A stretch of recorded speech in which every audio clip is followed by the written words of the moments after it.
উমরের এক উমরে কবুল করে নাও আল্লাহ, ইসলামের জন্য 2 উমরের এক উমরে কবুল করে নাও। আল্লাহ রাসূল আল্লাহর কাছে দোয়া করতেন, আল্লাহ রাব্বুল ইজ্জাত একজন উমরকে কবুল করলেন, তিনি হলেন হযরত উমর ইবনুল খাত্তাব রাদিয়াল্লাহু তাআলা আনহু। আল্লাহর কাছে আল্লাহর হাবিব দোয়া করেছেন, উমর ইবনুল খাত্তাব রাদিয়াল্লাহু তাআলা আনহু তিনি বের হয়েছেন রাসূলকে হত্যা করার জন্য, মারার জন্য আসছেন। বোনের বাড়িতে বোন কোরআন শরীফ পড়ে, বোনরা আঘাত করেছে, মেরেছে।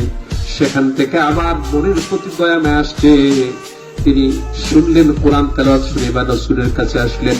সাহাবায়ে কেরাম বললেন, ইয়া রাসূলুল্লাহ ওয়া ইয়া হাবিবাল্লাহ, আমরা তাকে হত্যা করি, আপনি হত্যার অনুমতি দেন, তাকে হত্যা করি, আমরা তার বিরুদ্ধে প্রতিরোধ করে দাঁড়াই, সে আসতেছে আপনাকে হত্যা করার জন্য।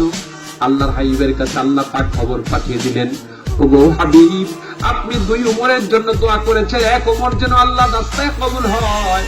আপনার খেদমতে যে উমর এখন আসতেছে, এই উমরকে আমি ইসলামের জন্য কবুল করে ফেলেছি।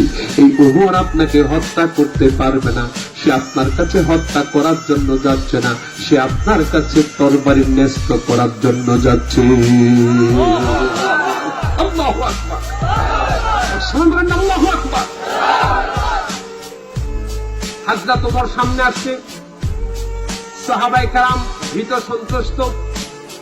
আল্লাহর হাবিব নিজের রুমাল মুবারক বিছিয়ে দিলেন, হযরত ওমর সেই রুমালে বসলেন না, রুমালখানা ভাগ করে সরিয়ে দিয়ে তার বাড়িটা খুব থেকে বের করে চেয়ে নিচে রাখলেন, রেখে বললেন, ইয়া রাসূলুল্লাহ ওয়া ইয়া হাবিবাল্লাহ, আমার আর বুঝতে বাকি নাই, আপনি সত্যিকারের আল্লাহর হাবিব, আল্লাহর নবী।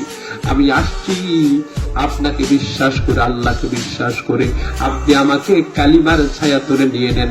সাথে সাথে আল্লাহর হাবিব পড়িয়ে দিলেন, আশহাদু আল্লা ইলাহা ইল্লাল্লাহু ওয়াহদাহু লা শারীকা লাহু ওয়া আশহাদু আন্না মুহাম্মাদান আবদুহু ওয়া রাসূলুহু। আল্লাহু আকবার।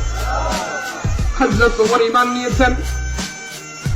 এবার বললেন, ওগো আল্লাহর হাবিব, এখন আর গোপনে আযান হবে না। একজন নেতার ইসলাম গ্রহণ করার কারণে কত বেশি বরকত বেড়ে গেল, ইসলামের মর্যাদা বেড়ে গেল, হযরত ওমরের মর্যাদা বেড়ে গেল। হযরত ওমর বের হয়ে তিনি চলে গেলেন কাবা শরীফের কাছে, গিয়ে বললেন, কে আছো, আসো। ওমরের তরবারির সামনে কে তার স্ত্রীকে বিধবা করতে চায়, কে তার সন্তানকে পিতৃহারা করতে চায়, কে তার বাবাকে সন্তান হারা করতে চায়, ওমরের সামনে আসো। হযরত ওমর তরবারি হাঁকিয়ে বললেন, আজকে থেকে আর গোপনে নয়, আজকে থেকে আযান হবে প্রকাশ্যে।